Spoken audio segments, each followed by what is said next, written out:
Hola, muy buenas tardes, tengan todos ustedes, espero que se encuentren todos muy bien. Les saludo desde aquí, desde Torreón, Coahuila, México, esperando que la palabra que voy a compartir en esta tarde sea de bendición para sus vidas. Hoy quiero compartirles una reflexión titulada Jesús, causa de división, basándome en Lucas 12, versículos del 49 al 53, esperando que todo lo que se vaya a ver en este video pues sea de bendición para sus vidas.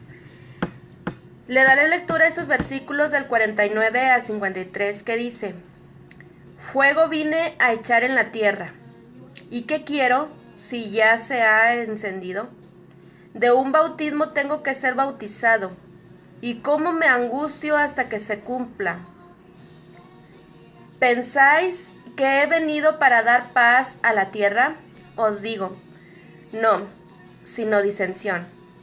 Porque de aquí en adelante 5 en una familia estarán divididos, 3 contra 2 y 2 contra 3. Estará dividido el padre contra el hijo, y el hijo contra el padre, y la madre contra la hija, y la hija contra la madre, la suegra contra su nuera, y la nuera contra su suegra. Esta palabra de Dios que fue expuesta por Lucas, que está plasmado aquí en el Evangelio según San Lucas, estas palabras de Jesús suelen ser mencionadas de una forma muy directa a todos aquellos que en aquel tiempo estaban escuchándole, y que también en nuestros oídos quedan y en nuestra mente quedan muy plasmadas, porque es una palabra que Jesús dijo muy directa y para muchos muy agresiva. Aquí donde dice, ¿pensáis que he venido para dar paz a la tierra? Os digo no, sino disensión. ¿A qué se estaba refiriendo Jesús en estas palabras? En el versículo 49 dice que vino a encender fuego en el mundo. La región de Judea, los judíos estaban regidos por la ley en aquel entonces. Los fariseos, los escribas o maestros de la ley eran los que tenían la autoridad en aquel tiempo con respecto a la ley, con respecto a que se cumpliera la ley. Todos no conocían otra tradición más que cumplir la ley. Para ello, estos maestros o fariseos se creían superiores a los demás. Ellos veían que se cumpliera la ley en los demás, criticaban las acciones de otros si no se cumplía la ley, pero por parte de ellos no la cumplían, eran los primeros que transgredían la ley en lo oculto. Sin embargo, Jesús vino a causar división. ¿Por qué dice Jesús que había venido a causar división, que no venía a traer paz? ¿Por qué? Porque iba a abrir los ojos de muchos, iba a compartirles de su amor, compartirles del servicio, compartir el verdadero significado, el verdadero propósito por el cual había sido enviado. Aquí menciona de un bautismo, dice en el versículo 50, de un bautismo tengo que ser bautizado, y cómo me angustio hasta que se cumpla. Se refería a su muerte. Jesús vino a esta tierra a cumplir un propósito del Padre, el cual era morir por los pecados de todas las personas de este mundo.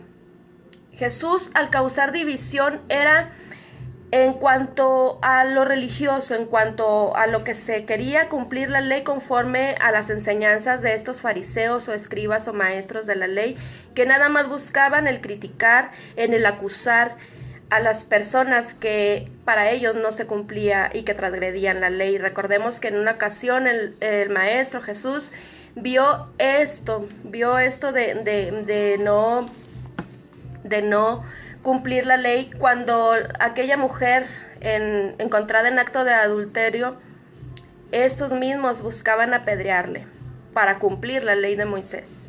¿Qué pasó? El Señor Jesús les dejó algo muy en claro: el que esté libre de pecado que tire la primera piedra. Y uno a uno se fueron yendo, empezando por los ancianos. Jesús vino a abrir los ojos a muchos, a transformar vidas, y esto fue causa de división. Y lo sigue siendo en la actualidad. Lo sigue siendo en la actualidad. Muchas personas que predican la palabra de Jesús son aborrecidos, son rechazados hasta por la propia familia.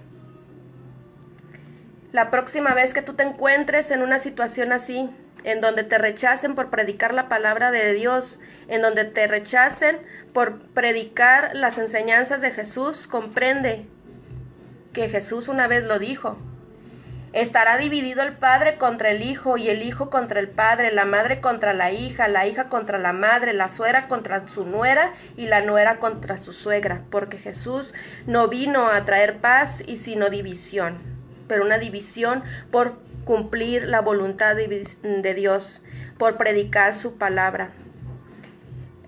Al mismo tiempo te quiero animar que si tú estás pasando por una situación en la cual tú te sientas rechazado por tu propia familia o que te sientas atacado por conocidos o compañeros, no te sientas desanimado.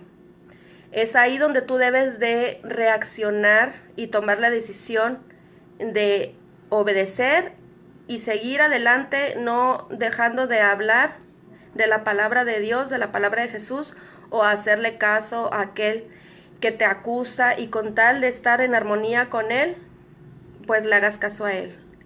Este camino no es de cobardes, este camino es de valientes. Por eso el Señor Jesús nos deja bien claro en estos versículos que Él no vino a traer paz, sino división. Tú decides a quién quieres seguir, tú decides a quién quieres complacer, si a Jesús, hablando de su palabra de Dios, o a tu familia, o a tus amigos, o a tus conocidos. Es cuestión de decisión, es cuestión de convicción en lo que has creído. Les dejo esta pequeña reflexión para que se pongan ustedes a pensar que Jesús no es como todo mundo cree. Me refiero al propósito por el cual Él ha venido. Él no vino a traer paz, Él no vino a complacer a la gente, Él no vino a decir todo que sí para tenerlos contentos. Él vino a cumplir un propósito mucho más grande que ni siquiera nos damos cuenta por lo cual vino, que fue el morir por nosotros, por morir por nuestros pecados, el quitarnos esa tradición que muchos estaban ahí. Antes de que viniera Jesús, la tradición estaba ahí, por medio de las enseñanzas de los fariseos, buscando cumplirla. Pero Jesús vino a abrir los ojos, Jesús vino a quitar esa tradición, Jesús vino a demostrar que la ley que muchos creían que era para cumplirla, no se podía cumplir con las fuerzas de uno, sino que tenía que venir Él para que esta ley fuera cumplida. El Señor Jesús cumplió la ley, el primer pacto en la cruz. Ahí Jesús cumplió la ley hasta el momento en que Él fue crucificado y dejó su nuevo pacto, que por gracia somos salvos. El Señor te bendiga en este día, y ojalá y puedas comprender que es el Señor Jesús. Cuando uno predica la palabra de Dios, tenemos que estar conscientes en que va a haber división, en que va a causar molestia a muchos que nos escuchen hablar de su palabra, porque la palabra es verdad y duele, pero es la verdad. Y tú tienes que estar convencido de que si tú quieres seguir a Jesús, debes de predicar la verdad a causa de todo, a causa de muchos, y seguir adelante. Que el Señor te bendiga. Doy muchas gracias al Señor por la vida del hermano Arturo Vázquez, al pastor. Bendiciones, hermano, Dios lo siga sustentando en todo. Estamos orando por usted, también por bendiciones para Saúl, a Noel Núñez, bendiciones para Joan García. Dice el pastor Arturo: me encantó esa frase, este camino no es de cobardes, es de valientes. Bien dicho. Bendiciones, pastor. Hemos sido llamados, lo único importante aquí es darle la honra y la gloria a Dios en todo, y si nosotros tomamos la palabra de Dios, la leemos y hemos aprendido de ella, lo que nos corresponde a nosotros es transmitirla, pese a toda circunstancia que se pueda enfrentar en nuestros caminos. Siga adelante, bendiciones para todos, y que ojalá y esta pequeña reflexión te haga a ti tener esa convicción en quien has creído y no callarte, seguir hablando de la palabra de Dios, no con tus propias fuerzas, ni por tus emociones, ni por lo que tú creas, sino por lo que ya está escrito. bien claro está, bien claro dice, y se los vuelvo a mencionar estos versículos: fuego vine a echar en la tierra, y que quiero, si ya se ha encendido, de un bautismo tengo que ser bautizado, y cómo me angustio hasta que se cumpla. ¿Pensáis que he venido para dar paz en la tierra? Os digo no, sino disensión, porque de aquí en adelante 5 en una familia estarán divididos, 3 contra 2 y 2 contra 3. Estará dividido el padre contra el hijo, y el hijo contra el padre, la madre contra la hija, y la hija contra la madre, la suegra contra la nuera, y la nuera contra su suegra. Firmes y adelante compartiendo la palabra de Dios, pese a todos los que se pueden oponer, siempre y cuando todo lo que tú digas sea bíblico. Adelante y el Señor los bendiga. Antonio Blanco, bendiciones. Nos vemos hasta la próxima.